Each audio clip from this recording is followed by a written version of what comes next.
Shalom saudara-saudara sekalian, salam sejahtera bagi kita semua dan selamat bertemu kembali dalam program Firman Menyapa HKBP Petojo.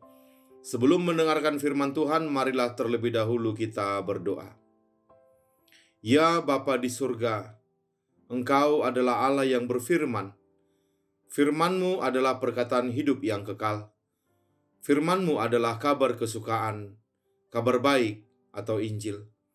Kabar baik di tengah dunia yang bergemuruh dan di tengah dunia yang penuh dengan kabar buruk ini. Kami menantikan kabar baik yang datang dari Tuhan. Kabar baik tentang Kristus, Tuhan dan pengharapan kami. Berfirmanlah ya Tuhan, kami siap mendengarkan. Dalam Kristus Yesus. Amin. Firman Tuhan bagi kita pada hari ini tertulis dalam kitab 2 Korintus pasal 4 ayat yang 11. Demikian dikatakan, sebab kami yang masih hidup ini terus-menerus diserahkan kepada maut karena Yesus, supaya juga hidup Yesus menjadi nyata di dalam tubuh kami yang fana ini. Demikianlah firman Tuhan. Yang berbahagia adalah orang yang mendengarkan firman Tuhan serta memeliharanya. Amin. Jemaat yang dikasihi Tuhan, di dalam kehidupan ini kita menghadapi banyak sekali paradoks. Apa itu paradoks? Paradoks artinya hal-hal yang bertentangan atau kontradiktif, seperti panjang pendek, tawa dan tangis, untung dan rugi, bahkan paradoks hidup dan mati. Keduanya seperti kutub-kutub yang saling berlawanan atau bahkan berjauhan satu sama lain, layaknya kutub negatif dan kutub positif. Keduanya saling berjauhan dan bahkan saling bertolak belakang. Tetapi itu di dalam teorinya. Di dalam kehidupan nyata, keduanya saling berdekatan, bahkan kadang-kadang saling menggenggam satu sama lain. Bahkan keduanya tidak jarang datang secara bersamaan. Tangis dan tawa ada dalam satu momen. Ibarat seorang atlet yang memenangkan pertandingan besar, hatinya gembira, dia tertawa. Tapi di sisi lain matanya mengeluarkan air mata, dia menangis haru. Atau ketika ada orang yang sedang mendapatkan untung besar, namun di sisi lain dia juga mengalami kerugian. Sebab dalam proses mendapatkan keuntungan itu, dia mengorbankan banyak hal, termasuk mengorbankan waktu bersama keluarga, dan lain sebagainya. Contoh lain lagi, ramai dan sepi bisa menyatu begitu eratnya dalam kehidupan orang-orang kota. Di tengah keramaian, banyak orang yang sedang mengalami kesepian hidup yang tidak terkatakan. Atau di saat kita sedang menyanyikan panjang umurnya, justru di saat bersamaan, umur orang yang sedang berulang tahun itu sebenarnya semakin pendek. Itulah contoh-contoh kontradiksi dalam kehidupan kita. Dan kontradiksi yang sedang membaur menjadi satu itu, itulah yang dinamakan dengan paradoks. Nah, firman yang kita baca hari ini juga mengandung paradoks. Kalau kita perhatikan di 2 Korintus 4 ayat 11 tadi, terkandung dua kata yang saling berkontradiksi satu sama lain, namun melebur di dalam satu ayat, yaitu kata hidup dan mati. Rasul Paulus berkata, sebab kami yang masih hidup ini terus-menerus diserahkan kepada maut atau kepada kematian. Dan di anak kalimat kedua dikatakan, supaya hidup Yesus menjadi nyata dalam tubuh kami yang fana ini, atau tubuh kami yang bisa mati ini.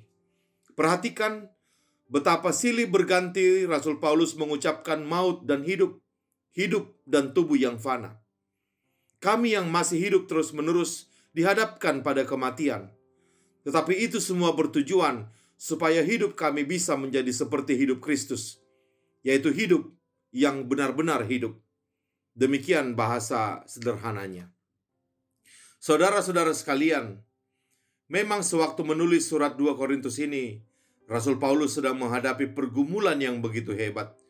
Kematian sedang membayangi Rasul Paulus begitu dekatnya. Sampai-sampai garis batas antara hidup dan mati begitu tipis. Perasaan ini bukankah juga sedang menyelimuti kita? Belum tuntas soal virus corona, Kita sudah dikejutkan lagi dengan berita soal munculnya penyakit hepatitis yang misterius yang cenderung menyerang anak-anak. Sudah ada beberapa orang korban meninggal. Kita juga mendengar bahwa di Cina, virus corona kembali merebak. Entah jenis apa lagi yang kembali menyerang warga di Cina ini. Hal ini semua hendak menyadarkan kita betapa hidup dan mati itu batasnya tipis sekali. Banyak orang-orang yang kita kenal kini sudah tidak ada lagi. Mereka meninggal dunia akibat pandemi COVID-19, padahal sebelumnya mereka sehat-sehat saja. Tetapi di sisi lain tidak sedikit juga orang yang sudah kita anggap akan meninggal karena penyakit yang parah, namun justru mereka bisa melewati lembah kematian dan bahkan sembuh dan pulih seperti sedia kala.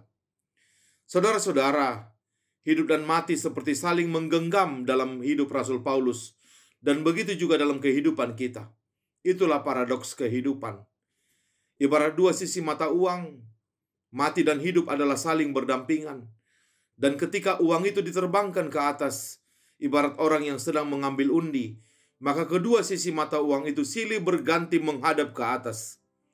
Tinggal nanti kita menunggu sisi mana yang akhirnya menghadap ke atas dan menentukan pemenangnya. Hidup kita ibarat koin yang diterbangkan ke atas. Kadang sisi hidup dengan semua turunannya yang menghadap ke atas. Di saat itulah kita tertawa, bergembira, bersukacita, entah karena anak kita wisuda, entah karena bisnis kita menguntungkan, entah karena kita sukses dan seterusnya.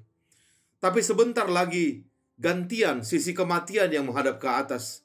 Sisi kematian dengan semua turunannya, entah itu musibah, entah itu penyakit, entah itu kerugian, dan seterusnya dan seterusnya. Dan itu membuat kita menangis. Itulah gambaran kehidupan kita. Tetapi saudara-saudara, luar biasanya adalah Injil yang diberitakan oleh Rasul Paulus sebagaimana kesaksian hidupnya sendiri adalah kemenangan yang sudah pasti. Injil memberitakan kemenangan yang sudah pasti. Sisi sebelah mana yang akhirnya menghadap ke atas itu sudah jelas, yaitu sisi yang bernama hidup. Sebab Kristus itu Tuhan yang hidup, dan sekaligus Tuhan yang memberi kehidupan yang kekal kepada setiap orang yang percaya kepadanya. Dan karena Kristus tinggal di dalam diri Rasul Paulus, maka bukan Rasul Paulus lagi yang menggenggam paradoks itu, melainkan Kristuslah yang menggenggam paradoks kehidupan itu, yaitu paradoks antara hidup dan mati. Itu ada dalam genggaman Kristus, sang kehidupan. Dan jika Kristus yang menggenggam keduanya menjadi satu, maka dipastikan tidak ada lagi yang namanya kekalahan, tidak ada lagi yang namanya kematian. Bersama Kristus, hidup ini bukan sebuah undian lagi. Hidup ini sudah menjadi sebuah kepastian. Bersama dengan Kristus, kedua sisi itu akhirnya sama-sama oke. Sisi kehidupan oke, karena kita menjalaninya bersama Kristus. Dan sisi kematian juga oke. Sisi kematian bersama dengan semua turunannya, baik itu kesedihan, kekalahan, penderitaan, musibah, dan sebagainya, itu pun semua menjadi oke, karena Kristus yang menggenggamnya dalam kehidupan kita. Jadi baik kehidupan maupun kematian, sama-sama berujung pada kemenangan dalam kehidupan setiap orang percaya. Itu sebabnya Rasul Paulus berkata, meskipun kami yang masih hidup ini terus-menerus diserahkan kepada maut karena Yesus, supaya juga hidup Yesus menjadi nyata di dalam hidup kami yang fana ini. Atau di ayat yang lain Rasul Paulus berkata, bagiku hidup adalah Kristus dan mati adalah keuntungan. Filipi 1 ayat 21. Jadi Rasul Paulus hendak berkata bahwa bagi setiap orang percaya, masa-masa hidup adalah masa-masa kita menjadi utusan Kristus, dan ketika kita mati pun kita adalah milik Kristus. Jadi kedua-duanya sama-sama indah. Hidup kita adalah hidup yang baik atau menjadi lebih baik lagi. Hanya itu pilihan kita. Tidak ada yang namanya kekalahan dan air mata. Meskipun dalam hidup kita ini kita menghadapi banyak penderitaan. Saudara sekalian, paradoks hidup dan mati bukanlah undian yang mendembarkan jantung kita lagi. Di dalam Kristus, kita semua adalah pemenang. Maka jalanilah hidup kita saat ini, baik itu suka maupun duka, dengan semangat kemenangan ini. Sebab di dalam Kristus, hidup kita adalah baik atau menjadi lebih baik lagi. Cuma itu, kita tidak mungkin kalah. Selamat menjalani kehidupan yang berkemenangan. Amin. Mari kita berdoa. Terima kasih ya Bapa atas kabar baik yang baru saja kami dengarkan, bahwa melalui kematian dan kebangkitan Kristus, maka hidup kami bukan lagi undian yang tidak pasti, melainkan hidup kami adalah kemenangan yang sudah pasti. Entah itu kehidupan, entah itu sisi kematian. Kedua paradoks itu bergantian datang ke dalam hidup kami. Tetapi kabar baiknya adalah sudah pasti sisi mana yang akhirnya menghadap ke atas, yaitu sisi kehidupan. Maka ajarkan kami Tuhan menjalani kehidupan ini dengan semangat kemenangan. Entah kami sedang bersuka cita di mana sisi hidup sedang menghadap ke atas, ataupun entah kami sedang menghadapi pergumulan di mana sisi kematian yang menghadap ke atas. Karena apa? Karena sudah pasti, walaupun hidup ini kami adalah milik Kristus, mati pun kami adalah milik Kristus. Maka hidup ini hanya ada dua pilihan bagi kami, baik atau menjadi lebih baik lagi. Bersama dengan firman Tuhan, kami jalani hidup ini dengan penuh kemenangan. Dalam Kristus Yesus kami berdoa. Amin. Selamat beraktivitas. Tuhan Yesus memberkati. Shalom.